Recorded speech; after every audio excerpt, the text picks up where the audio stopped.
Howdy, this is Jim Rutt, and this is The Jim Rutt Show.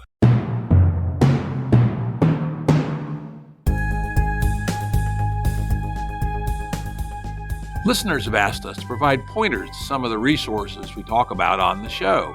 We now have links to books and articles referenced in recent podcasts that are available on our website.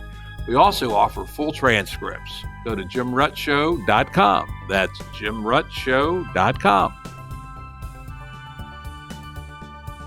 Today's guest is Beth Pyles, a solo pastor for a small country Presbyterian church in the western mountains of Virginia. Hi, Jim. How you doing? I'm doing good. It's great to have you on here, neighbor. Good to be here. Yeah. In addition to being a pastor, Beth has been a reservist with the Christian peacemaker teams in Iraq, serving short stints there every year from 2005 to 2010. Prior to becoming a pastor, Beth was a trial lawyer in West Virginia for 22 years before retiring to attend Princeton Theological Seminary, where she graduated in 2005. Beth is a mother and a grandmother, and Beth says that she is passionate about and blessed by God's gospel of peace and justice, beautiful days in the country, and her family and friends. But don't think she's all, good times on the beach kind of gal.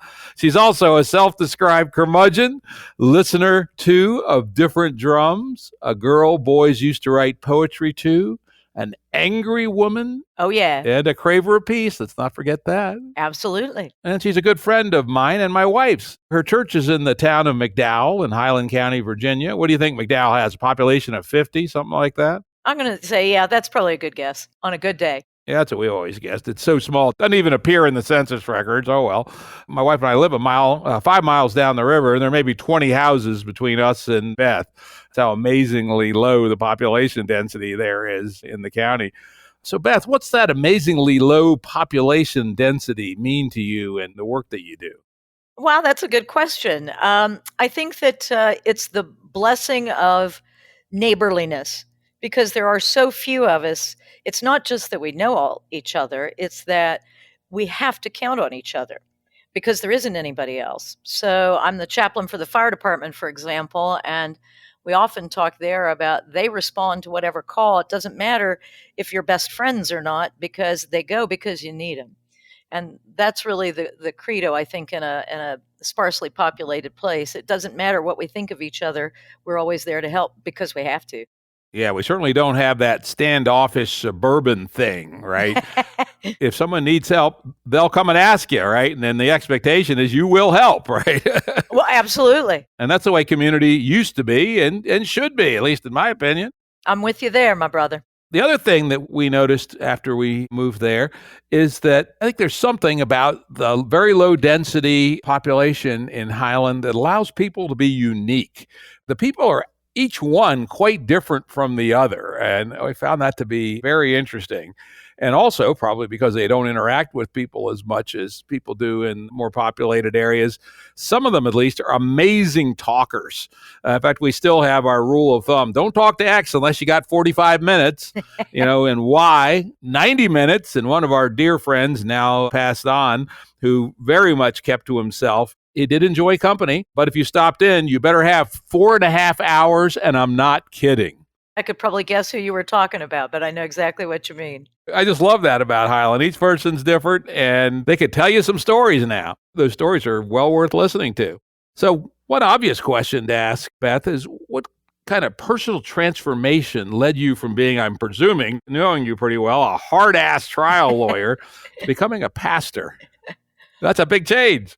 It is. It's a radical change. The short version, or the long version of the short version, is I was connected with someone in my life who was profoundly alcoholic, if you can be profound and alcoholic at the same time. And over time, in the course of my own journey, I ended up going to a 12-step program. And from there, basically, I came to a faith in God, and from that to church, and then from church to just becoming more and more active and feeling like I was supposed to go do this thing. And I thought it was ridiculous. So I leased a sports car because I thought it was a midlife crisis. It was great fun, I got to tell you. Everybody should have a sports car at some point in their life, especially a convertible. But the feeling didn't go away. And so I then talked to friends and trusted loved ones, and nobody laughed. And I thought, okay, maybe this is a real thing. Maybe God really wants me to go be a preacher. And so that's what I did. Very interesting. I mean, that's a really interesting transformation. It wasn't one I was looking for. And that's when some of the most interesting journeys in our lives happen, when we take the step that we weren't expecting. Boy, isn't that the truth? And that's some of the best things, too, in particular. Another thing about our county is a place that's getting older every year. You know, I look in the mirror and say, shit, it's happening to me, too. How could this be? What challenges does that make for a church pastor? Well, I think there's certainly a lot of challenges with it because you have more deaths and more health issues, and people are slower and less active because they're in that stage of life. But there's also some real blessings, I think, because I've got a church not of parents or grandparents really, but of great grandparents. And so most of them are at the life stage where they don't get too awful fussed about too much because they've seen too much. You know, it really is, I think, a life stage kind of a thing. And so if I were with a younger congregation, given some of my traits, they might be judging me pretty harshly. But these folks, they take it all in stride. And that's a real gift that I appreciate very much. And I do think that is something that comes from an older population. The W word, wisdom. Absolutely. Absolutely. You've seen a thing and you know a thing and you've learned a thing. Yep. And you know what things not to be worth getting too worked up about, but probably just as importantly, what things are worth getting worked up about? Boy, that's a good question, isn't it? I'd say in these folks' lives, for most part, really not much of anything. You know, they pray about folks and they care about folks and they do what they can for their community, but they just don't get too fussed about too much. I haven't reached that level of wisdom yet, but maybe as I keep turning the pages on the calendar, I will. Me neither. I've heard you talk sometimes about affluenza, a term that might have been coined by F. Scott Fitzgerald, though I couldn't find any proof of that. But we could describe it as the plague of prosperity and spiritual malaise. Could you say some more about that? Sure. I think that that in our world in the United States, as we understand everything from this very Western point of view, it is shaped by wealth really never seen before in the history of the world, as I understand it. And I keep giving F. Scott Fitzgerald the credit, but I'm with you. I'm not sure that's right. But certainly The Great Gatsby would be the exhibit A of affluenza, that whole ennui. And you know, I'm so bored with myself, I can hardly stand it. But in seminary, one of the scripture passages that I remember jumping out at me came from Deuteronomy. And Moses is getting ready to lead the people into the promised land. Then it becomes clear he's not going to get to go with them. God's just promised him it's going to be a land of milk and honey and wealthy beyond your belief. There's going to be natural resources like you couldn't imagine.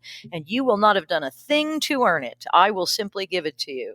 And so it'll be blessing upon blessing. But God doesn't stop there. Then he says, but here's the deal. When you get there after a while, you're going to forget me. And you're going to say, I did this. The work of my hands got me all that I have, and then you're going to forget me. And then the Lord says one of the scariest things I've ever heard for a believer, woe to you on that day. Yeah, it strikes me that one of the things that happens when you have so much, that it's never enough. It's like trying to fill the hole in the soul with stuff, and it's never enough. And it's like trying to find meaning and purpose in our stuff and our acquisition and our measures of success. And it's never enough. And so the needs of the world haven't changed, probably from about the beginning of time. But right now, we can somehow afford to act like they aren't omnipresent because they aren't omnipresent for us. And so we get bored and we get, I don't know, like a low-level depression. And we stop looking for meaning, and we stop thinking about service, and all the other things that we do are just empty calories. And so if I were to diagnose America, and I'm certainly no doctor of any kind, but if I were, I think spiritual malaise would be right up there at the top of the list. Yeah, and the way we get there, something that some friends of mine and we often use the term hedonistic treadmill. Oh, You like that one? I do. I hadn't heard that. I like that a lot. Yeah, it's a hedonistic treadmill. And actually, there's a fair amount of good cognitive neuroscience to back it up, which is that each hit of wonderfulness in our lives, oh, now I spent $1,200 for a dinner in New York City. Well, guess what? The second time it wasn't that wonderful. And the third time you've been just as well going off to Hardee's. So now you got to go to $1,800 to get that same hit of wonderfulness. And it's actually built into our dopamine and serotonin systems. And so we are all, if we let ourselves stay on it, on the hedonistic treadmill.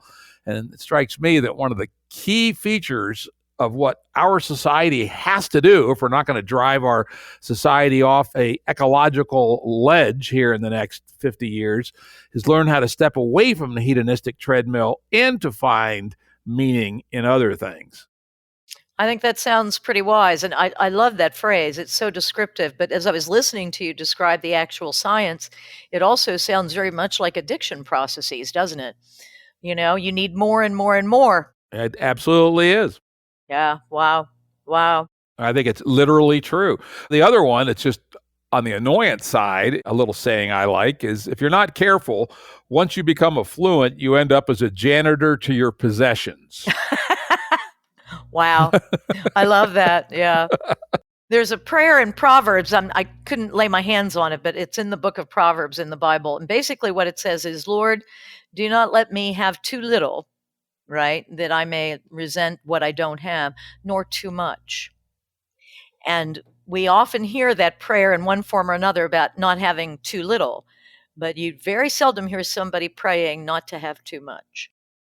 Yep, and then it may actually be good. I will say I'm not the best in that department. I will say my wife is a lot better than I am, and she's a great one for throw it out if you haven't used it in the last year. And I think that's really important to not let oneself be inundated with all the shit of the world. Another word you mentioned in passing, which again is getting a lot of discussion in the circles that I hang out in, is meaning, the M word. When you say meaning, what does that mean? Are you being rhetorical or do you want to know? I really would like to know. I suspect that for us in our postmodern life, that it means whatever we want it to mean, if we're being quite literal, right? For me, as a person of faith, meaning is simply about putting God at the center of my life because God is the capital M meaning. Of course, everybody has their own journey, right? And their own process in looking for meaning. But I think one of the things that gets thrown away when you have so much is you even cast aside the journey seeking meaning and mistake all kinds of other nonsense for purpose. And I think that whether we think of it in an evolutionary way or in a spiritual way or in some other way I can't even conceive of because my imagination's pretty limited, that we are beings created to explore and delve into purpose. And finitude's just one piece of that. And I think it's actually the least consequential piece, but that's just me. But yeah, so meaning is the journey, right? If you get into the, the popular memes of the day, not the destination. And I think it's interchangeable with purpose. Like I said, for me, that question got answered a long time ago. And it's, God's right at the middle, and then everything else revolves around that. And you got there by faith, I presume. God didn't come down and tap you on the shoulder, did he? In my case, kind of. So no, I wasn't looking for God. I think God was looking for me, and I'm not sure why, but it's been kind of a fun journey. But yeah, no, faith is certainly a big piece of that, and thinking about what faith actually means, because it means so many different things in different contexts, right? Yeah, I think, as you know, I'm not a believer in religion in any conventional sense. So I really don't have a solid sense of this faith thing, but I'm interested in it. So I'd love to have you articulate in as much depth as you'd like what faith is in your mind and why is it important or what is it good for, either and. What is faith good for? Well, fortunately, you give me a heads up on that one, and I had a little time to reflect. The nut of it for me is actually really short and sweet. I can certainly and would be happy to elaborate, but I think faith is, in religious terms, in the way I understand it, is simply the acknowledgement of reality, a reality that is both seen and unseen. And so Paul writes in the New Testament that faith is the evidence of things hoped for. So faith is acknowledging that there are things beyond the five senses. But that's not particularly helpful because that's true in every discipline, right? There's all kinds of things we can't see that we know are true. But even science takes certain things as an article of faith unless and until empirical proof has been established, right? With the language of what? Hypothesis? So maybe if I were going to speak in that language, I would say that faith essentially is the hypothesis of the experience of God. What's it good for? Well, it's the center of everything. But the thing is, for Christianity, which is the perspective from which I come, the important thing to remember is that faith isn't about creeds and tenets and propositional statements, nor is it actually about human beings. The point isn't what I believe in. When we're speaking of faith, the first and foremost thing is actually the faith of the divine, that God is faithful.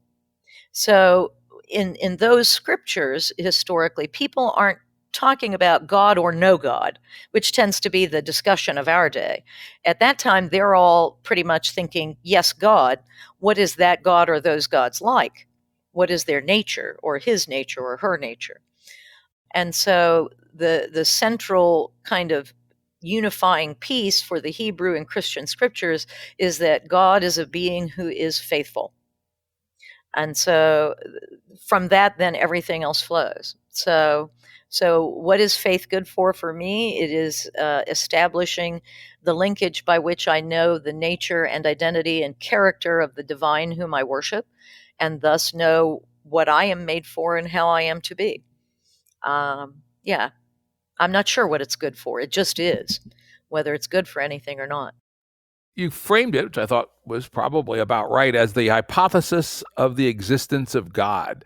In the science world, typically we'll start with a hypothesis, and hypotheses are often not confirmed. Sure. So we look for evidence to build the case for the hypothesis. What's the evidence that you've accumulated in your journey with respect to the existence of God? Experience. So the scriptures of the Old and New Testaments of Judaism and Christianity, for me, tell the story of God in a way that is helpful and interesting and fascinating. But that's not how I came to God. So I know the identity and existence of God through encounter and experience.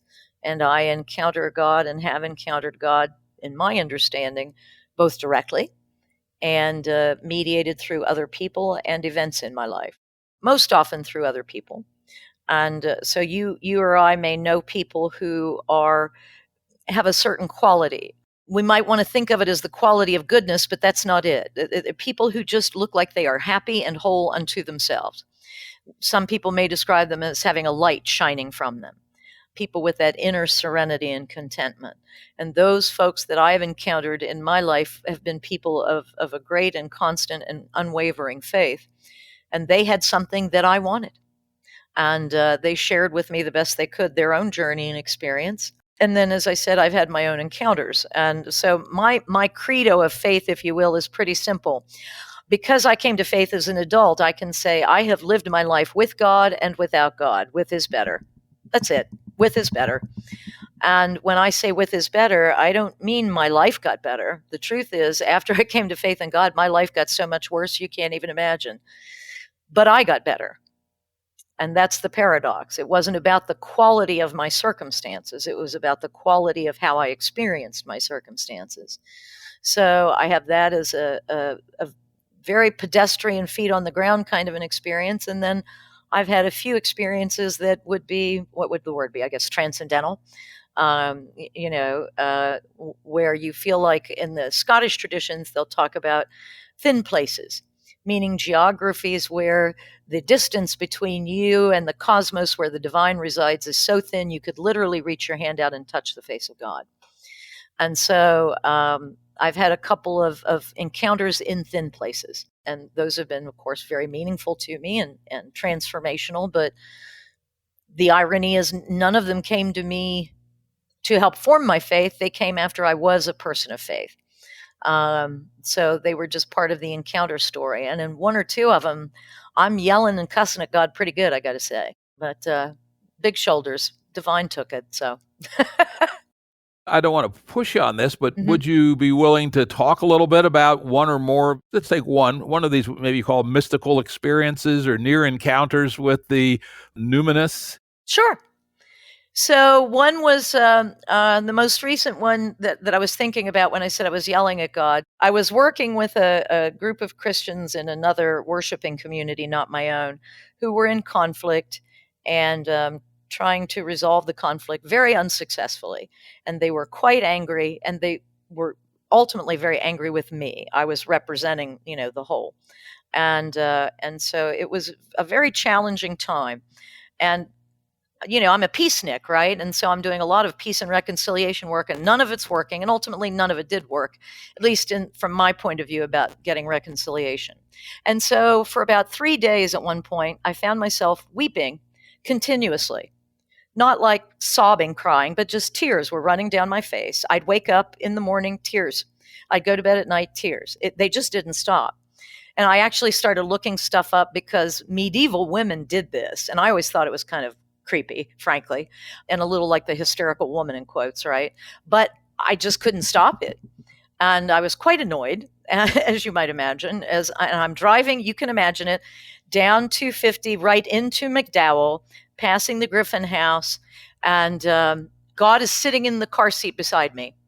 Not like a guy that you could see and physically describe, but I don't know how to explain it, but I know he's there.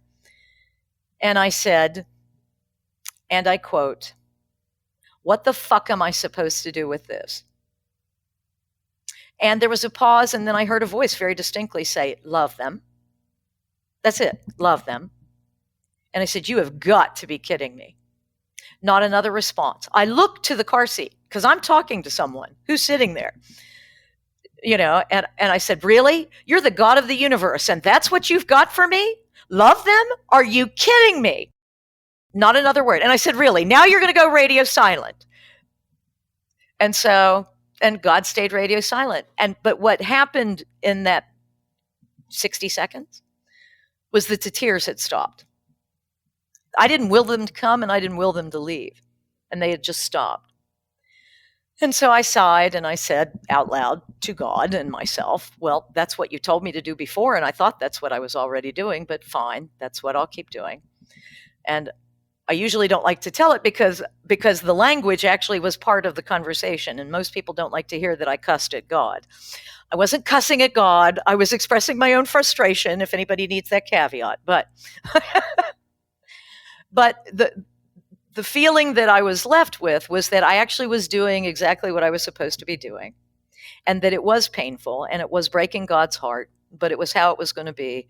And I'm not the agent of change. If there was going to be change, God would see to it, and I was doing my part. Simple as that. But the transcendent piece of it was that all of a sudden, God was riding in the car with me. And and it was very comforting. I wasn't looking for comfort. I hadn't even asked for comfort. I was mad. And I was mad at God, because it was just a very impossible situation. But so that's a lot of words to say that that's one small moment in a lifetime, but where I just, weird things were happening. Who cries for 3 days? You know me, not me. You could be my witness on that. Yeah, Beth is tough as nails, let me tell you. That's right. And I'm not pretending. Not at all. Thank you for that story. That is a very powerful and moving story, and I really appreciate you sharing that with us and our audience. Let's go back to this earlier description of the experience from others. You describe people who have, great serenity or, the goodness from inside that kind of glows to the outside. In another part of the world of people that I deal with, these people call themselves spiritual but not religious. And truthfully, I argue with them all the time. In fact, I famously refer to spirituality on this show as the S word. And I act in mock horror that people would claim this stuff. And I'd say, one way or the other, people, either you believe in a spirit, why do you call it spirituality, or you don't. But most of them will say, no, they don't believe in spirits, but they can, through things like meditation, introspection, various bodily practices, even breathing, sometimes psychedelic drugs. Some of them, I think, really do seem to reach this sense of serenity and contentedness. And some of them, I will tell you, actually do have this goodness glow inside to out. What's your take on that? Well, I'm going to sound like an obnoxious Christian, but I'm not sure God needs me to know he's there for him to be there. So that's probably where it begins and ends for me. But I was looking at some stuff thinking about this, spirituality versus religion, because I probably tend to be more like you. But there was one place, I don't remember where it was, online that I was looking, where they defined it a little differently that helped me understand that take you were talking about, which was they defined the terms. Religious to mean having a deity as its object, and spiritual to mean having self as its object. It's not a distinction I particularly appreciate, but if that's the distinction you're going to make between spiritual and religious, then I think it makes a little more sense. Most people around here that I encounter when they talk about spiritual, not religious, they actually mean the opposite of what your friends are talking about. They mean they believe in God, they just don't go to church. What they literally mean is, I do my worship by myself. That's the thing I have very little patience for, because by its nature and by humanity's nature, we are communal. We're communal beings. Do we know anything from birth? Maybe to be afraid of falling, right? We know how to suckle maybe from birth. And very early, we learned to be afraid of snakes. Also, things headed for our head. There's a few, but not many. But we have to be taught, right? And so the notion that I appreciate that I have to be taught to read, I have to be taught how to go to the bathroom, I have to be taught how to use a fork. But when it comes to religion and faith, nobody else has anything to teach me. Well, that sounds like the height of hubris to me, frankly.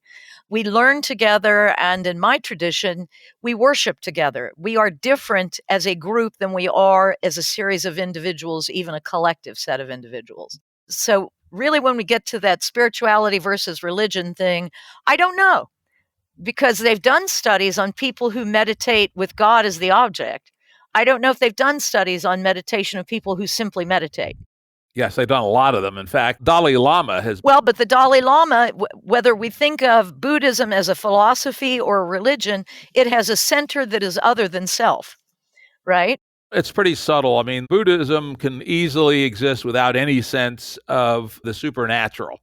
And there are forms of Buddhism that do have the supernatural, and there are forms of Buddhism that don't. So Buddhist meditators could be of either sort, and both of them seem to have rather similar brain patterns in fMRI. Now, it's interesting. I'm not aware of any research that looked at, say, two different Buddhist traditions that use similar techniques, some of which were theistic and some of which were not. Right. I may have to go back and check and see. But if I were to hazard a guess, probably not, because, I will say that my own view on such things is what's really happening in meditation is that we are, through various techniques, pushing our brain rhythms and networks into places they usually aren't. And then our internal confabulator, the thing in our brain that tells us stories to try to make sense of things, even when things don't make sense, attempts to knit them together into a story. Sure. And so I would expect them to be relatively similar, whether they were theological or not. That makes sense. Yeah, that may well be. I don't know. They do a lot of studying of monastics in that regard, but of course, they obviously have God as the object. So I don't know if there's necessarily an other or not. In 12-step programs, they talk about needing a God, and frequently they don't care what your God is, but it can't be yourself. So I'm always suspicious out of that tradition of the extreme focus on self as the center of the personal universe, simply because what's the saying? My best thinking is what got me there in the first place. Indeed, and it may not be a good place sometimes. I guess that's the point of the 12-step process for sure. As a scientific materialist realist, I actually put forth a third perspective. Okay. Which is, it's the universe that's real. God, spirits, all that stuff, not real. Stories we've invented for various purposes, and they have actually worked for both people and groups and societies. And then this thing, self, is a very curious, relatively new thing that has evolved in the universe in the last, at most, 200 million years, maybe less. And it's way less substantial than we like to make it out to be. And it's much better to put the universe first and think of us as a kind of a program that runs on a little piece of the universe and runs around and interacts with the universe. Oh, we're the Borg. Well, when we come together, we might be the Borg, but as individuals, we run around individually. So I tend to the annoyance of my spiritual friends, say, hey, people, frankly, all your spiritual delvings internally for this truth or that truth, it's just a bunch of hallucinations. And I tell my religious friends, it's just a bunch of kids' stories to get us over the fear of the dark, meaning death. And then reality is we just have the universe out there, and it's our job to go out there and explore it and do something interesting with it. So I would say that mine is the third perspective that's neither spiritual nor religious. But I don't see any of those as mutually exclusive. So I don't know that they really are either or propositions. They may be, but they could just as easily be both and propositions. That is, both the universe could be the material whole of which we are a small part. We could yet be an integral part, which touches on the notion of self, right? I don't know. And there could be the existence of God in all of that. One doesn't negate the other, I don't think, necessarily. Not necessarily. Philosophically, trying to get at the nature of being is exceedingly difficult. I love to point out to people, it's logically possible that the universe was created 30 seconds ago with all of our memories in place and all the objects in motion. You cannot disprove that. And so just because something is logically possible, to my mind at least, doesn't buy much credibility in terms of figuring out what is relatively more likely to be true. And I guess my grounding is because we don't actually know and we can't actually prove anything, at least so I would argue. You may be able to refute me, and I'm open to hear that. Because we can't really prove anything, it seems to me to make sense to take one's faith commitment and make them as minimal as possible. Why? Because since we don't know what we're talking about, the less we say, the less errors we're likely to have. Okay, yeah. And then also, let's use our experience and our perception and our measurements to try to, rule out as much as we can. So, my minimal metaphysics, those people listen to this show know, what? Rutt has metaphysics? I thought he always says, when I hear the word metaphysics, I reach for my pistol, which I do say. Because usually when I hear someone talk about their metaphysics, this long, convoluted, what the hell? Where the hell did you get that from? And when you push them on it, you say, well, they just made it up, right? Or they found it in some book somebody else made up. And so I push for a minimal metaphysical commitment. And my commitment is basically the world that we think is out there is out there. The human sense of consciousness is a biological phenomenon, no different from digestion. In fact, sometimes I'll add, and often with the same final output, that when we finally understand consciousness, we'll find it's a lot less, yeah, you got it, a lot less mysterious than we think it is, that there are no spirits, because nobody's ever been able to put one in a bottle and weigh it. And so I say my minimal metaphysical commitment is just that. But being of a scientific mind, I'm happy to be proven wrong. So the day somebody can show me there is more to that, I will add it to my metaphysical commitment. But until that day, I will keep my metaphysical commitments as small as possible. So when and if God shows up, you'll be like, I guess for me, it's I think we're in much more agreement maybe than others might think. Everything's provisional, isn't it? And I could be wrong isn't a bad credo by which to live. So, my certainties are few. People mistake that about me in my case. I don't know about you and yours, but me in my case, because I'm emphatic about everything, even when I'm emphatically wrong. But if once I learn that I'm wrong, then I'm emphatic about the fact that I was wrong. So, I guess the way I look at it is I live in the material world, of course. I'm a material being, of course. I am the sum of my parts, of course. But I also seem to be, in some odd way, something a little bit more and less at the same time of the sum of my parts. And in the 1500s, Martin Luther, of all people, said, and he knew nothing of quantum physics, and I know little, actually said, there is nothing so large that God is not larger than, there is nothing so small that God is not smaller than. And to me, he's just perfectly describing that quantum existence, right? That seems to have no sense relationship in many ways, at least in our narrative storytelling form, with the physical and material world, and yet we are pretty sure that it's real, as in material or tangible, even if not measurable. But day to day, we know paradox. Day to day, we know and count on the existence of the intangible that we can never see or measure. We might measure the scientific impact of love or the way chemically love shows up on a brain scan or, in our bloodstream. But to define it or to measure it or to explain it, that becomes the work of the poets most of the time. And there's always an indefinable quality. And then biologists will tell us that human beings, like any other critter, will only act out of its self-interest, and yet there are times when we act not only not in our own self-interest, but even against the interest of our tribe or our kind, however we define that.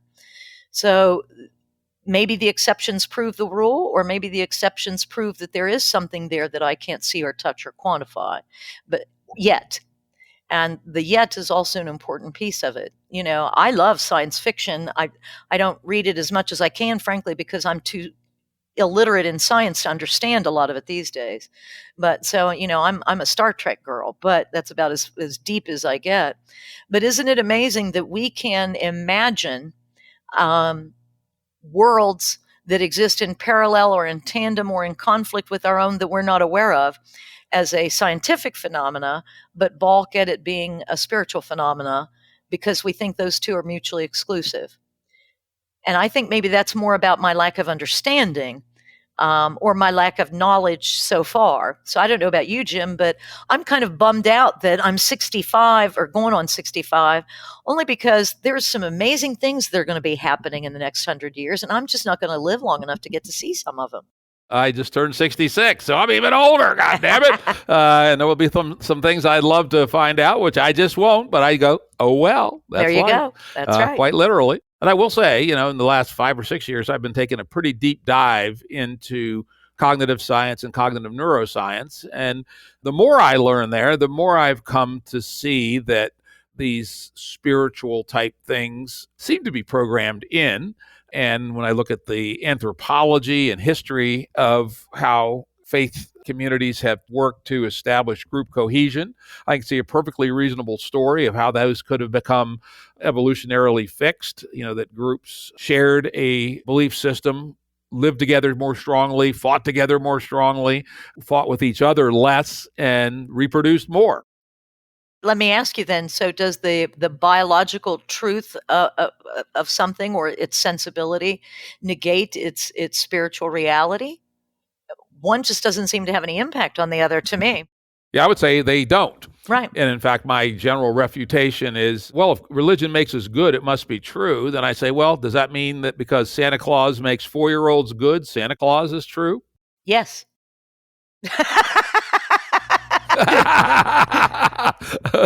Yeah. All right. The trial lawyer comes back. And the child who loves Santa Claus and Christmas. Yeah.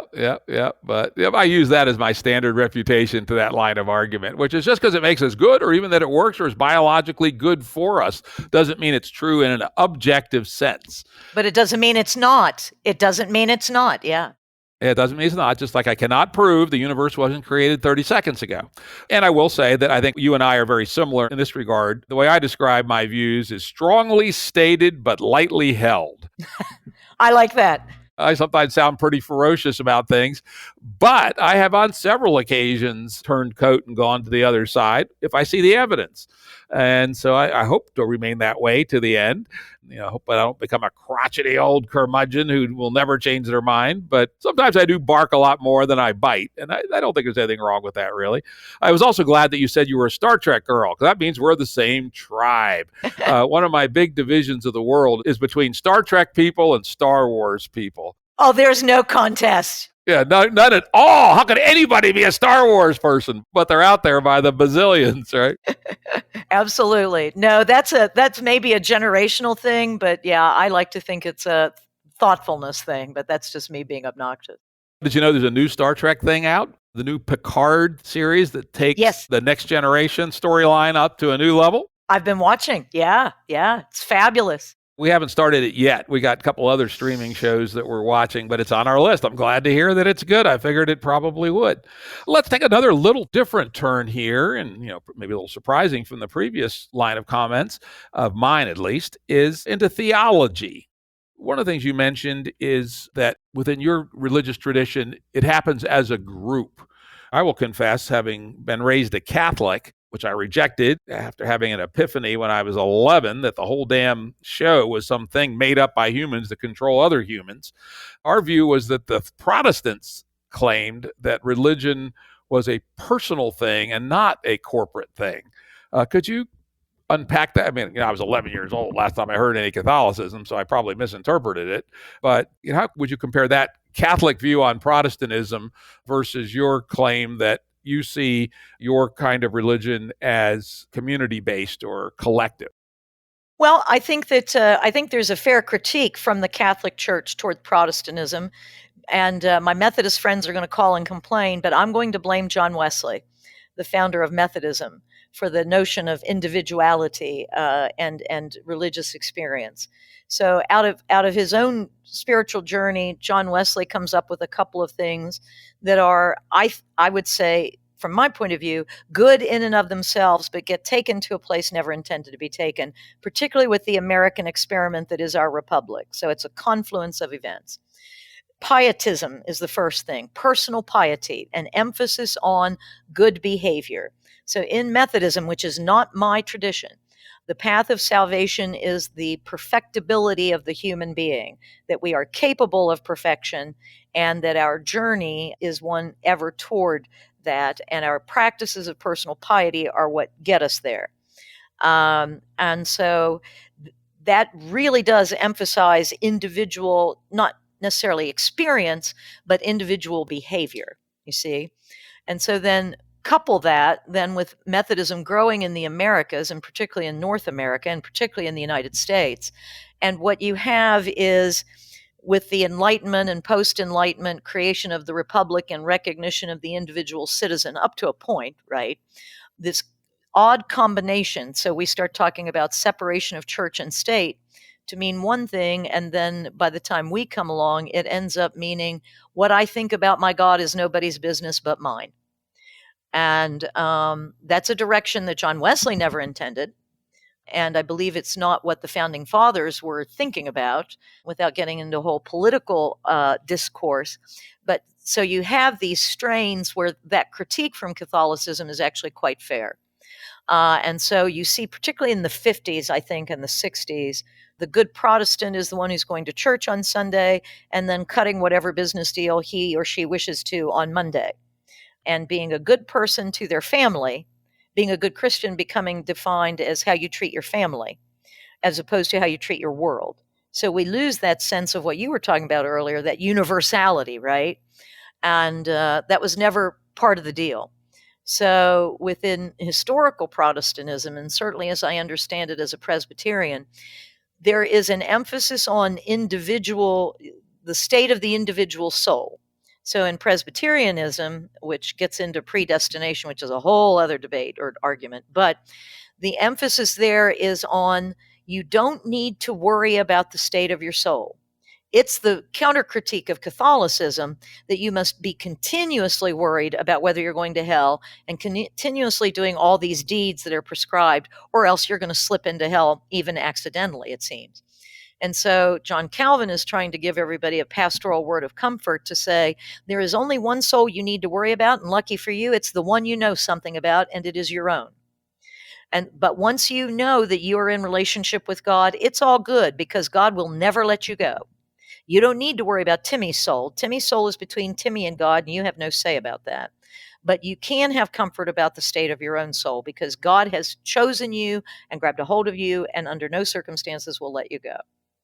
Like all good things, of course, it gets taken and twisted around too. But the individuality of that pastoral reassurance, you're good, quit worrying about it, was meant to say, so now you can go out and serve the Lord in freedom and gratitude without worrying about heaven or hell. That's already taken care of. But you still are part of a community. Hence, Presbyterians, for example, and we're just one example of many, are the gifters, and I know people will argue with that today too, but the gifters of the notion of public education and of the notion of hospitals in their modern form. Because, and that's the main mission you'll see from Presbyterians all over the world, even today, is the idea that it is our duty to share whatever we have with other people. And it is our privilege to share whatever we have with other people. So it's not just that it's a rule by which we're supposed to live, it's also something that we get to do out of gratitude because God has been so gracious to us, both individually and collectively. So it's not accidental that for every Christian tradition that participates in the Eucharist, the Lord's Supper, or communion, that it's called the Thanksgiving, the communion. Communion means together. So again, in a literal sense, you can't have a communion meal alone. It is by definition a shared meal. And the shared meal has Jesus as its object and its subject, but it's not me and Jesus, my only boyfriend, hanging out somewhere together. It is me and Jesus and the community. So in community, I hear the voice of God. It is a check on my individual tendency to go off into my own la-la land and think, oh, well, God's telling me to blow up the planet. Because no, it's not the voice of God if my community of faith isn't hearing it too. It's just me indulging in something that's about me and not about God. So the community is a literal check on my excesses or my tendencies to worship myself by mistake and call that God. The community is where I celebrate and experience God most seriously. Jesus literally says, and this is how church is established, or the notion of church, wherever two or more of you are gathered, there I am. And so he doesn't call people one by one. He calls people to follow him in all these groups. And he gathers groups around him all the time. And so, we come from the Middle East, and I guess we don't appreciate that as postmodern Westerners, but the Middle Eastern culture almost doesn't even have a conception of I as opposed to we. And so that can play itself out in some ways that are particularly unattractive too. But there is very much a sense that identity is communal. Even existence is communal. Because in a desert, you can't survive by yourself. You just can't. And so there was a practical understanding of that also played itself out in the spiritual realm. The tragedy of the Holocaust, particularly for the Jews, is not just what we think of as the enormity of numbers. It is that, for my family, you might wipe out my family if you kill me. You kill the Jewish family by killing the Jews. Because it is that understanding of communal identity and descendants, right? And continuity of line, both spiritually as well as physically. So we come from a tradition that is, if we want to say tribal, but definitely communal in nature. God refers to God's self in the Hebrew Bible more than once as we. So is that multiple gods, or is that the royal we? Or is that an understanding, like a Christian might say, of a Trinitarian understanding of a unity of selves that make up the whole? But yeah, so that's a whole bunch of jumping around, but to simply say that there just is no possibility of being a Christian without being in a community. I think that was very well said. I think a very important thing, because we are communal, right? Even with all of our more advanced world, if you were to put a 1-year-old by themselves in the woods, you know what's going to happen. They're going to die, right? Exactly. Even if you put an adult in the woods by themselves, most likely they're going to die unless they're the most amazingly trained, SEAL Team 6 person around or something. And even then, it's more likely they're going to die. We are a communal species. There is no I without us. Exactly. I mean, solitary confinement is considered to be cruel and unusual because it is. Because it is. You hopped over something, which you and I have talked about a little bit in the past, and this is another 11-year-old Catholic kid's caricature of Presbyterianism. They used to say, oh, those goofy Presbyterians. Yeah, they believe only 144,000 people are going to be saved in the whole history of the universe. And once you're saved, you can go out and rob banks, whores, do heroin, whatever you want. Doesn't matter. You're saved. Predestination. We actually believed that shit when we were 11 years old, and that's what the priests and the nuns were telling us. I imagine there's another side to the story. So tell us about predestination. There always is, isn't there? Okay, I want to give you two things, not necessarily from Presbyterians. One is, I don't know what Francis Thompson's faith tradition was, but the poem, The Hound of Heaven. I fled him down the nights and down the days. I fled him down the arches of the years. I fled him down the labyrinth and ways of my own mind. And in the mist of tears, I hid from him. And under running laughter, up vistaed hopes I sped and shot, precipitated adown titanic glooms of chasm fears from those strong feet, capital F feet, that followed after. And it goes on for quite a way, but it's the image of God as the hound of heaven who pursues us unrelentingly out of great love. Rabia is a woman, Sufi mystic from the area of what is now modern-day southern Iraq, and 7th century, if memory serves me. And she said that true love of God does not love God out of either fear of hell or desire of heaven, but for God's own sake. Predestination. John Calvin is, again, trying to comfort people who have been raised in the Catholic Church to believe, from his point of view, that you are in eternal danger of being burned into hell forever and ever, amen, every second of every minute of every day. And he wants them to understand they can stop fearing that, okay? The second thing to remember is John Calvin is a lawyer. That's important to the story because of the nature of lawyers. Lawyers are not speculative by nature. So when you come in to see a doctor may, you come in for your foot and your doctor may say, you look a little yellow in the eyes. A lawyer never does that. You come in for a will, a lawyer's not going to say, oh, do you need to adopt a kid while you're here? Did you have a car wreck? Should we be suing somebody? No, you came in for a will, we'll deal with the will, see you later, bye. They deal with what's in front of them. That is who John Calvin is very much. He's not a theologian. He's a pastor who writes a lot about what he thinks, but he is not a theologian. He does not develop a coherent, systemic school of thought. He deals with the problems that were before him. And the problem that was before him is that people were frightened out of their minds. Literally, people would not take communion because they were afraid to take it, because they'd take it wrong, they'd go to hell. This is the world in which he is living, right? And so his point is, grace is what saves us. And grace is God's gift to us. That is, it's out of God's goodness that our unity with God is possible, right? And so from that, he reasons, and it mostly is reasoning, that you have this notion that God chooses. And so what he's saying is, okay, Beth, you believe in God, you believe Jesus Christ, yes. Well, that's because God planted that in your heart. And what God plants in your heart is never going to be uprooted, so quit worrying about it. It's not going to go away. It's all good. You can relax and do what God wants you to. And so we do what God wants us to, not out of fear of hell, and nor out of desire for heaven, but because God wants us to do it.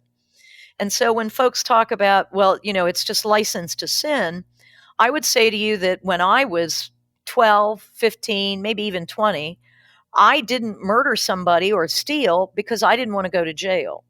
I'm 65. I don't murder people because I don't want to murder people. I don't steal because I don't want to steal. And a part of the reason I don't want to steal is because I understand it to be hurtful to my community and thus wrong in God's world. Because anything that does harm is wrong, broadly speaking. I don't need a great big rule book all the time in front of me because I have some wisdom. I say it comes from God. Maybe it just comes from age. I don't know. But only a child or someone who stays as a child obeys rules out of fear of consequences. Adults obey rules because the rules make sense, and they choose to disobey them when they don't. So then to come back to predestination, it's not that anybody's running toward heaven or running from hell. It's just to relax into the existence that you have and know that because God has chosen you and you didn't choose God, then you can't unchoose God. So if you flash forward, because then problems develop with that, because then some later Presbyterians say, oh, that means that God chose some people to go to hell. That's not what Calvin was talking about. But then you flash forward to the 20th century, and a German theologian named Karl Barth, B-A-R-T-H, says, I think Calvin got it right about God's choosing. Election is what that means in the theological words. But he said, I think he got it wrong who and what God was choosing. And this is where it makes the most sense to me. Karl Barth says, God chooses, yes, and God is a choosing God by nature. God chooses A and thus not B. But when it got to the point in Calvinism that it's saying, well, A and not B is Beth and not Jim. No. What God chose was God's own self. That is Jesus Christ on the cross. So the election or the choice that God makes is, I will die for all of you, that you might live. So the election or the choosing that is predestined for salvation, that is unification with God, is the choice that I will make the sacrifice so you don't have to, because you can't, but I can, and thus I will. And so at some place it's reputed to be said, I can't find it, so I can't verify it to you, that Barth then said, I'm not a universalist, but I'm pretty sure God is. And so that actually makes sense to me, that if God is choosing, then it is not Cindy and not Susie. No, that's so arbitrary, that doesn't even make sense. But it is God is choosing all of humanity, this beautiful creation that God made for who knows what reason, in some ineffable way to be in God's image, and has chosen that we will be redeemed because God has decided we are worth redeeming. We may not be worth redeeming in any empirical, measurable sense, but if God is God and God's decided, then that's the end of the conversation, so to speak. So that's predestination, is getting at the idea of stop worrying about whether you're, quote, saved, unquote, and stop, listening to everybody ask you the right litmus test questions and see if you pass the test. Because I have stories about that too that are horrific, and just start relaxing into the enormity of God's love for you and live it. How hard is that? There's a story I like. That's a good story. Does that mean Presbyterians believe nobody goes to hell? This Presbyterian believes there is no hell, that if there ever was one, that Jesus redeemed it and it's over. That if there was a battle, it was a cosmic battle and it was fought on the cross and Jesus won it. And when you win it, that kind of a battle, it's once and for all time. Satan ain't God. So there's no fight left to be fought. There's just the after effects, like aftershocks in an earthquake. So is Satan still sort of hanging around, causing trouble? I don't know. I don't believe in the devil in the sense of a figure that people describe as almost co-equal with God. I think that's nonsense.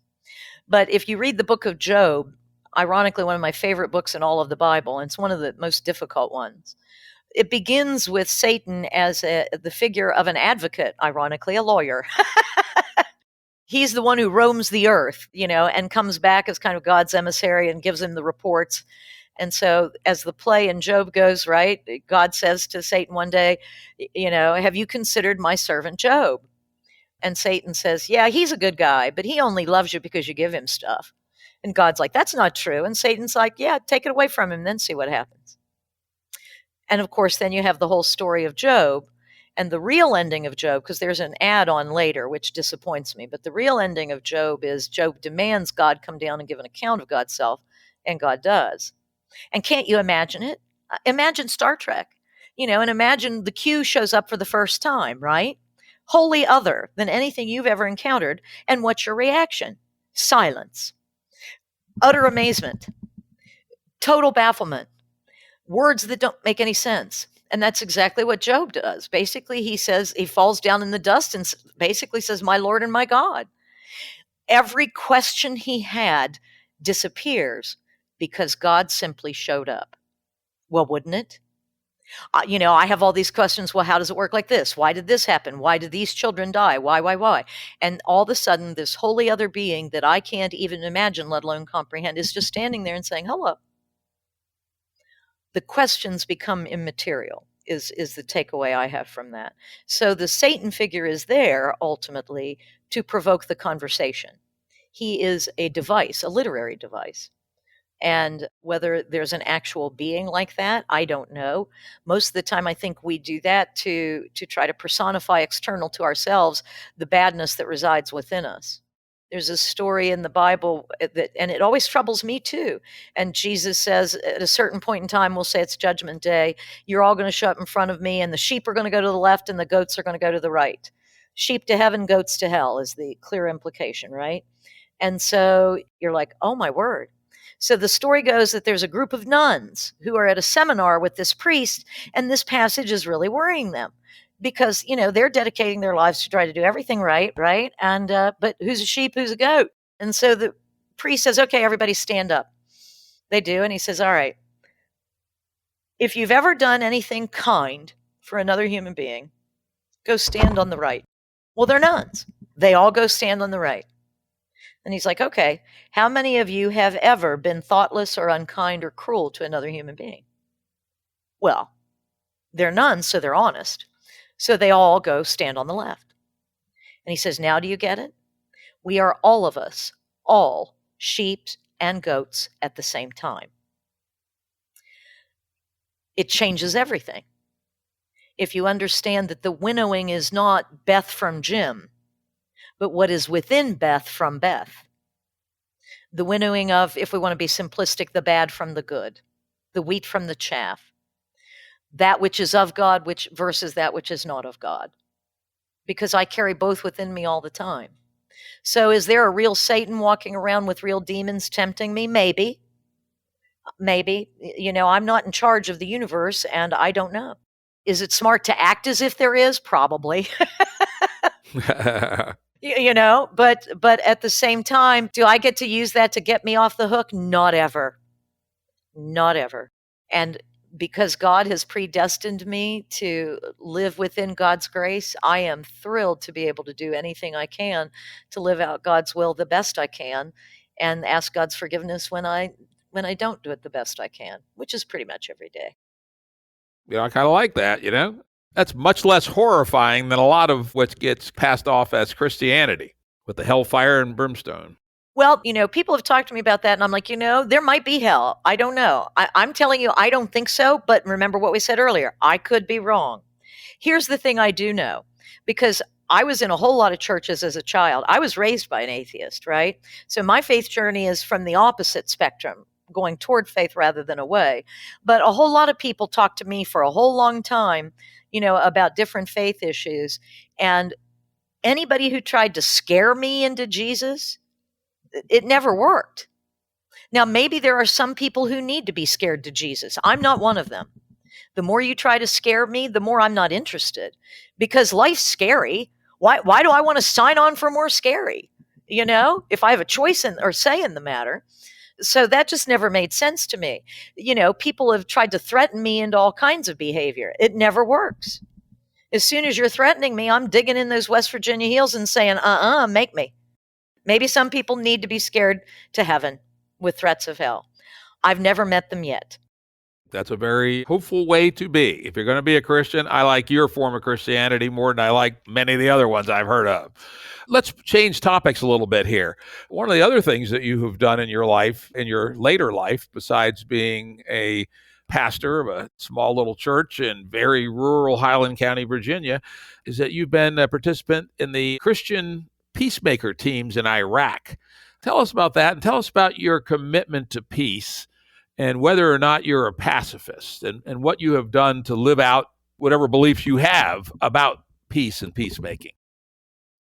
Yes, I am a pacifist. That's the short one.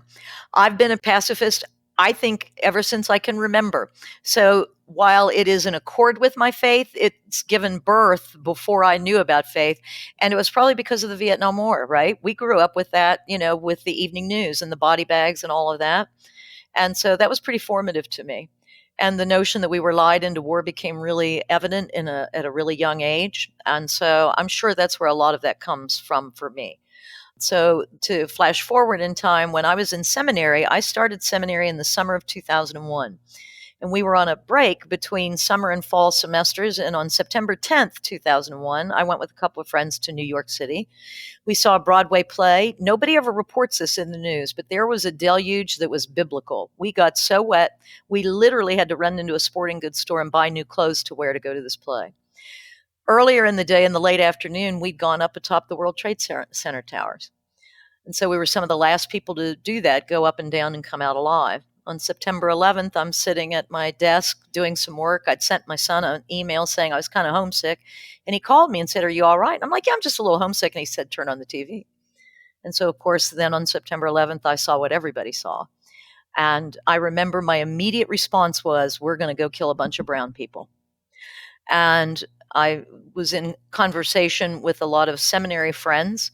And even in the seminary, and I admit I was naive enough to think that people studying to be preachers would probably be more moral than the general public. Not true. And so one fellow who was Egyptian had people telling him, Christian, telling him Muslim jokes. One fellow who was from India had his car scratched and defaced with all kinds of Muslim things. A couple of guys wouldn't serve you French fries, and still you started calling them freedom fries. Small potatoes, but nasty in a sick Christian kind of a way. But so this whole insanity that was happening where people where I was knew people who had died, right? People were going and helping. We were sending food and clothing and volunteering. Of course, it turned out they didn't need it for blood. And so just one step removed in Princeton, New Jersey, and realizing I'd been in that building one day before, or less than a day before, made it very real. So a group of us got together and formed Princeton Seminarians for Peace. And in one of our meetings, I said, because then very quickly, of course, attention from the country turned toward Iraq and Saddam Hussein. And so I said to this group while we were at one of our meetings, if we really believed this, we'd be there, meaning in Iraq. We would be the human shields. And a friend of mine said, "It's funny you say that. There's a group that's there right now. One of my friends emails me every day."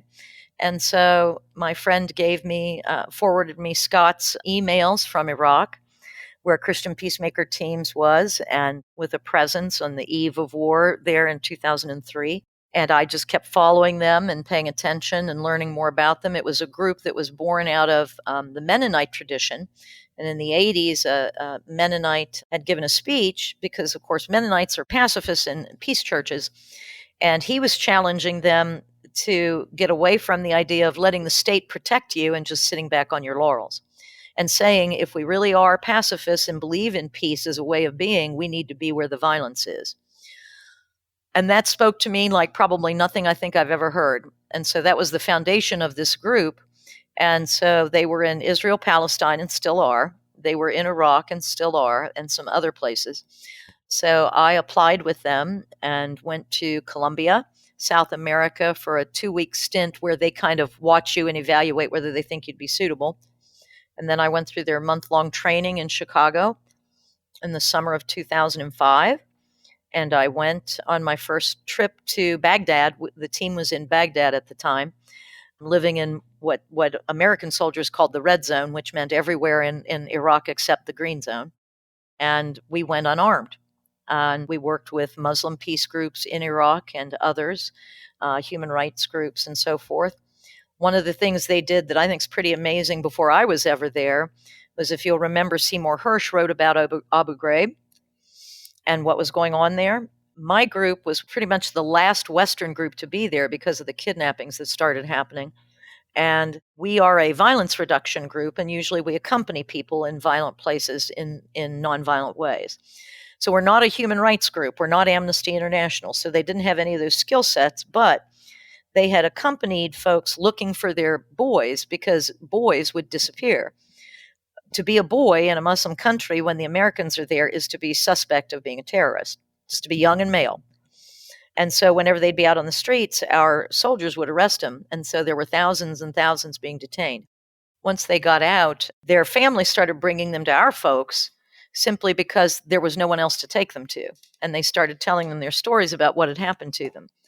So these young kids, mostly on the team at that time, just looked up on the internet about how to take a witness statement and started compiling all these testimonies and turned them over to Seymour Hersh. And that was, if not the beginning, part of the beginning of the breaking of the Abu Ghraib story, simply because they happened to be there. So this group, we would walk with people to, like the schoolboy bus patrol, think about it that way, but unarmed. And so we would walk people to the green zone. The irony for us was that there was no danger to me to go into the green zone. It's American soldiers. They're not going to hurt me.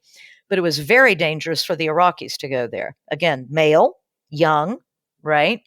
They're going to get disappeared into custody. So we would accompany them to try to seek redress or find help or find loved ones who'd been misplaced, lost, or killed. We accompanied Palestinian Iraqis who were trying to leave the country. We did a lot of more documentation work. Ultimately, we had our own kidnapping, and one of our colleagues was murdered. And it was a criminal kidnapping, not a religious or a political one, for money, and we don't pay ransoms. So one of our number was killed, so we had to leave Baghdad. We would have stayed, but our working partners, understandably, felt like they couldn't safely work with us anymore because we were too high profile.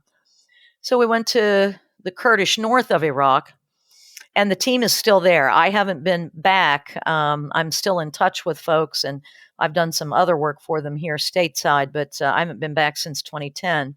But the same thing's happening in the Kurdish north of Iraq now that was happening back then, and our fingerprints are all over it. So remember that Turkey is to the north of Iraq, and Turkey is our NATO ally. Remember that Syria is to the west, northwest of Iraq, and it has Kurds, and right now it's in a civil war and has been in upheaval for a good long time. Iran is to the northeast for the Kurdish part of Iraq, and Iran is and has been for a very long time essentially our undeclared or declared enemy, and we call them a terrorist state. So Turkey hates its Kurds and calls them terrorists. The Kurds of Iraq are our allies, both in the war against Iraq and were in the war with Syria. The Iranian Kurds, we consider freedom fighters because they're trying to overturn the Iranian central government. So we arm the Iranian Kurds, we meaning the United States of America, foreign policy, your tax dollars and mine at work. We arm the Iranian Kurds as freedom fighters. We name the PKK, the Turkish Kurds, a terrorist organization. We call the Iraqi Kurds an ally and promise them all kinds of constitutional rights and don't deliver. And we are the ones, remember, who gave them the no-fly zone, except whenever Turkey wants to bomb them, because they say their Kurds will run into Iraq. And when that happens, we pull back our air support, allow Turkey to come in and bomb, and then put our airport support back in place. This is what we do to our allies. It's hard to figure out whether you'd rather be an ally or an enemy. And this is, as I understand, it's been going on since 2004 or thereabouts, right? So it's across Republican and Democratic administrations. Yes. Nobody gets to point the finger at anybody else here. This is all of us. Every one of us citizens, taxpayers, every one of us politicians, we are all in it together. We have all done it together, and we've done it eyes wide shut, and we don't care. And bless the Kurds' heart, they keep believing, hope against hope, that if we, the people, only knew what our government was doing, we'd do something about it. Well, we know. The truth is we don't care because we don't have to, because it's not in our backyard. That's the best explanation I've got for the indifference that just murders people because it can. So the work with peacemaking in that part of the world is wonderful and wrenching and horrible. And sometimes it can feel hopeless. And yet the people themselves who live there and do the work and can't get away because they don't have a passport like I do are some of the most hope-filled human beings I've ever met. And it's been a real privilege. So peacemaking, from my point of view, is a calling. I went to Iraq because God made me. I didn't want to go. And the feeling just would not leave me and would not leave me alone. And I felt like I had to. And I felt like I had to come home and tell. And I spent a lot of time doing that. It still feels like a big part of it, but for me, it felt like that my calling was to be here among my own kind, so to speak, and to be speaking peace into these contexts, because the change is going to happen in the world as it is today from places like this, if it's going to happen at all, because we're the ones who are profiting from munition sales. So here's one more story about that I just love to death. Remember Iran and Turkey, right? Iran, the freedom fighters, the Turkish Kurds, the terrorists. So if you go visit these guys in the mountains, because they're all together, PKK and PJAK. PKK is Turkey, PJAK is Iran. If you visit them in the mountains, PJAK, the Iranian guys, will have guns in their hands with "Made in the US of A" stamped on them, words in English written on them. And if you come as a Westerner and they see you coming, suddenly the PKK guys will be handing their guns back to the Iranian guys, because they too, although they are terrorists, they have the American guns because PJAK is sharing them with them, but they're not allowed to have them because they're terrorists. It's ridiculous. Just a crazy game. And I've met some Kurds over the years. You may not know this, but there's a great Kurdish restaurant in Harrisonburg. Yes, there is. Xenia, right? Yeah, Xenia. Call out to Xenia. And people there are great. And every Kurd I've ever met just seems to be an amazingly upbeat person, considering the shit that the Kurdish people have been going through for the last, I don't know how long, at least 100 years, right, since the end of World War I. Right. Probably right. longer than that. Yep, when the British promised them their own country. They are the largest ethnic group without its own country in the world, at least so I've heard. That's right. 30 or 40 million people. And yet they seem to be so optimistic and full of loving life. Do you have an insight into where that comes from? Hope, perseverance, necessity. Is it necessity even the author of hope? People don't have hope unless they need hope. Hopeful people are the ones who are in despair. So that's where I think it comes from. Yeah, it sounds like you've had some real adventures up there. You kind of played it down, but you've been in some pretty tight situations up there, as I understand it. Well, yes and no. I mean, when you're in a war zone, I think the most interesting thing to me, looking back on it from a distance, is that how ordinary life is, and how ordinary life just goes on because it has to. You go to the store because you got to have food, right? And then, right behind you, maybe a bomb goes off, and that's just the way it is. And inshallah, it didn't hit you today. Inshallah meaning God willing. It's amazing how quickly human beings acclimate to any situation. It's not that it doesn't have a price, because it does. Kurds and Arabs are not friends because of the Saddam years. And there was a group that got a grant from Europe for Kurdish teenagers. They gave them video cameras. This has been about 10 years ago, to go into the refugee camps for the Arab Iraqis who'd come from the south to escape the violence there, and interview them to try to establish some rapport between the two groups. So the Kurdish kids are asking the Arab kids, "What do you do for fun?" And the Arab kids said, and I quote, "What is fun?" And then they said, "Well, do you have hobbies?" And they said, "What is a hobby?" So it's not that you can't be a child in a war zone, but boy, you sure lose a lot. And you don't even know you've lost it. And that's the same for the adults. At least the appearance of normal life goes on, but there's an enormous, enormous cost of the day-to-day grind of that. And these people have been at war, not largely of their own making, for decades. Not always. I wish all my American friends would stop saying, we can't do anything. The Middle East has been at war forever. No, it hasn't. It actually was in a fairly solid state of peaceful coexistence for a very long time. And then the West couldn't keep their hands off of resources and went in and made countries and picked sides and armed everybody on all sides. And the logical consequence is war. So there we have it. You've also talked a little bit about the new modern ways of war, with things like drones, where people sit in a trailer in Nevada and blow up a bunch of tents in Syria by remote control. That's only going to get more powerful as we start even getting autonomous warfighting vehicles. What do you think of the moral challenges of these new kinds of killing at a distance? I would say that I think that all it does is delay the impact on the one doing the killing. That is, you may not feel the impact in the moment, but you will feel the impact. So if I understand correctly, after World War II, they did some studies and found out that this huge percentage, well over 75% of soldiers in World War II, the most just war in our history we know about, did not fire their weapons at all or fired high. Well, the military said quite rightly, being an instrument of killing in war, this won't do. And so as the story goes, they were one of the inventors, if not the inventor, of what we think of as the modern video game, as a way by repetition and simulation to train people to kill, to overcome their resistance to the idea of killing. And they got very successful at it. The second thing I would point out is that in 1900, 90% of the people who died in war were soldiers or combatants. In 2000, 90% of the people who died in war were civilians, usually women and children. Modern technology has made it so that the soldier survives, but without any worry or concern to what we now call, because we don't want to call them people, collateral damage. So we didn't reduce the numbers who die, we simply shifted them.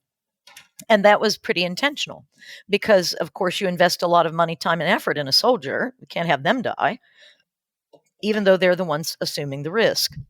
So you have in modern warfare, the general doesn't lead, or the king or the president from the front. They lead from the rear. Most soldiers, including, I would say, generals, actually don't like war and want to avoid it. But civilian leadership in our model is more and more removed from the realities of it. And so it's easy, isn't it? For my liberal friends, Barack Obama is the one who started killing civilians with drones and using drone warfare to save the lives of soldiers at the cost of every civilian in the area. Always at the cost part is what we don't seem to want to ask ourselves. So we have this shift, and then this notion that you don't think about it. When we went to war against Iraq, I can remember how CNN with that first Gulf War became famous because they were showing the green streaming lights of the missiles. Anti-aircraft, yeah. And the missiles into Baghdad, right? Yeah, the shock and awe, I think they called it. Yeah. Flash forward into the second Iraq War, the one in the 2000s. And before we're going, some commentators on a naval ship with a young kid, I bet he was 18, who was showing her, his console and how he would push a button and that would lead to a missile that would lead to, an attack on Kirkuk or Baghdad or Najaf or wherever. The interviewer asked him, how he felt about the fact that he would hit a button and that would kill people. And he said, I'm not killing people, I'm just hitting a button. And I never forgot that. But then when I was talking to someone, an old retired CIA soldier guy, and I'm like, so are they really that detached from it? And he said, no. He said, all that means is you don't think about it till you get home. And so with the suicide rates we're seeing among veterans and the homelessness can't just be about not having enough money. It also, I suspect, has to do with addiction issues and your life just falling apart. We figured out really well how to train people how to kill. We have never figured out how to help them live with it. We've trained people how to leave dead children on the battlefield at the time, but we've never figured out how to help them live with it. And the sin and the blood and the guilt is ours collectively. So every death in Iraq, I've done. So pacifist or not, I'm a taxpayer. I'm the one who's killed these people as much, if not more, than anyone else. And so until we can reckon with the idea of collective national guilt, and Americans hate that. As soon as you start talking about anything where we've done something wrong as a nation, we go into defensive mode and start yelling and covering our ears and doing that childish version of la, la, la, la, and don't want to hear it. But until we can figure out, like what the folks in South Africa worked on figuring out, and the folks in Rwanda worked on figuring out, and all over the world with truth and reconciliation, which begins with acknowledgement of guilt and responsibility, I believe we will be stuck with these same patterns where in your lifetime and mine, Brother Jim, I'd be hard-pressed to name you a day we weren't at war somewhere in the world. Undeclared, therefore, in my view, illegal and unconstitutional, but war none the same. And what on earth is wrong with us? Who does that? I had an Iraqi man once ask me a question, And I guess maybe that's a good place to leave that when we think about the costs of modern warfare. He looked at me and he said, "Who does that? What kind of people are you?" And I said, "What do you mean?" And he said, "Who sends their children here to die? What kind of a man would do that?" I still don't have an answer for that. Our world is in a very strange place right now. And I think this will be our exit question. We're coming up on our time, and we've had a great conversation. We have a changing world that's changing so rapidly that we really have a hard time getting our hands around it. Even people, like you and me, who spend a fair amount of time trying to think about it. And frankly, a lot of our citizens don't spend that much time trying to think about it. At one level, we're racing towards the limits of the carrying capacity of the earth. In fact, there's a good argument that says we're already past it. Population in the earth, is going to rise to 10 or 11 billion before it tops out around the 21st century. Autonomous war fighting is coming, where you won't even have to press a button to send the missile. The robot will run around and it'll decide when it wants to send the missile. So even greater distance will be coming. And we have social media with all of its effects. We have artificial intelligence that looks, some of it's overhyped, but there will be a lot of job displacement over the next 30 years. Many, many crises, but there's also probably opportunities here to develop a new way to live. How do you see this world of ours that seems to be in crisis, and what might the opportunities be on the other side of that? Wow, I wish I knew the answer to that. As a woman of faith, I don't despair too much because I remember that none of these things are my God. But I also live in the real world, and the God I worship never promised me an easy life, nor life without pain or tribulation, even of my own making. So I think about change, and I wish I knew more science. So this is where you and I are good conversation partners. And I wonder how we change the paradigm that we have now, that the paradigm seems to be that if we can do something, we will do something, without even stopping to take a breath, really, most of the time, to ask ourselves, should we do this? Can we forego something even though we can do it because it's not good for us? And I don't know how we encourage that kind of space to allow for that kind of time, because the argument always seems to be, well, if I don't do it, someone else will. Well, maybe not, because there is a lot of collective groupthink and herd behavior in human beings, right? So I wonder if we can start thinking about ethical models where we give ourselves space for ethical reflection on what we should do versus what we can do. It's not good enough to say, well, the only people who don't use drones are the ones that don't have them. Wouldn't it be nice to be the people who don't use them because we've decided, these just aren't good, and so we're not going to do it? But how to create space to have those reflective conversations and come to, if not consensus, at least common understanding, or the ability to give ourselves time. That's the second piece of it, is the experience of time. Because change and innovation seem to be happening so much more quickly, our experience of time compresses so that it feels as if we have to do everything now. So literally, I drive everybody in my social circle and my family circle crazy because I do not have a cell phone. I've had cell phones before, but as you know, I live in an area that without a fair amount of effort and quite a bit of cash, I might point out, I can't have one easily, and it's not really usable all that much to me here, nor necessary. I've got a landline and I've got a computer, so what? But the fact that I am not available for instant communication really bothers some people. But then I laugh and I say, well, if I call you, you don't answer, you screen calls. So you don't get instant communication anyway. You get the feeling of instant communication. But this notion of time speeding up when time hasn't really changed to the extent time's a thing at all, as opposed to a construct, but our experience of it has radically changed. So how do we give ourselves permission to slow down when everything about us and everything about our world seems to be insisting that we speed up? The third thing, I guess, is thoughtfulness and mindfulness. I'll never forget, back in the 90s, Ross Perot, wasn't he running as an independent for president? Yep. And he was talking about the economy, and I forget what his plans were, but he had some plans for an economy in trouble. But then he said something I've never forgotten. He said, you know what? The truth is, we don't have to do anything about this. It'll fix itself, even if we do nothing. We won't like it, but it will fix itself. And so mindfulness, ever since I've heard that, has reminded me that a lot of systems within the earth, if not all of them, are self-healing. It's usually pretty violent in the process. So maybe we don't have to do a thing about climate change. I'm pretty sure old Mother Earth will take care of it whether we do or not. But it won't be good for human beings when she does. But how do we be mindful to have a long-term way of thinking?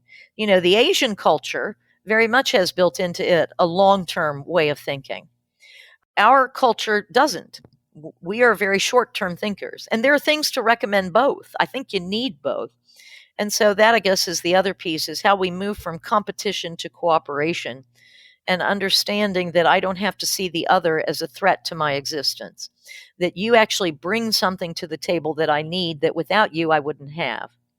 And I think that's true in every political debate we're having right now and in every cultural debate we're having. It's not my way or your way. It really does need to be our way. And I'm not talking about compromise. I'm just talking about, this goes back to that notion of communion, that if you're not at the table, I don't have Jim's voice. And Jim brings things to the table that Beth doesn't have. And why was I allowed to forget that? And how do we reclaim that? So I know the questions to ask. I'm not sure how to get to the answers. I think the questions is a good place to start. And it is a difficult problem because we have been locked in a game theory competition. Like, as you said, well, if I don't do it, the other guy will, right? And then I'll be left behind. And our capitalist economy reinforces that in spades. You know, companies live or die by small margins. If I can produce, a smartphone for $20 less than you can, you're going to go out of business. So you have to use child labor too, or you won't be able to compete. So we have some horrible dynamics built into our system. So I suspect to answer those questions, and I think you did a wonderful job of summarizing the questions, may have to make some very serious changes in how we organize our society. Exactly what they are, as you say, are a little unknown, but we have some challenges ahead of us all. And I think I'll wrap up on the fact that, you again teed it up perfectly. Mother Nature bats last, right? Yeah, we don't have to do anything about climate change if we don't want to, but she's going to hit us upside the head, and she's going to hit us upside the head hard, I can tell you that. That's right. So wise up, people. Don't believe this crapola about there being no climate problem.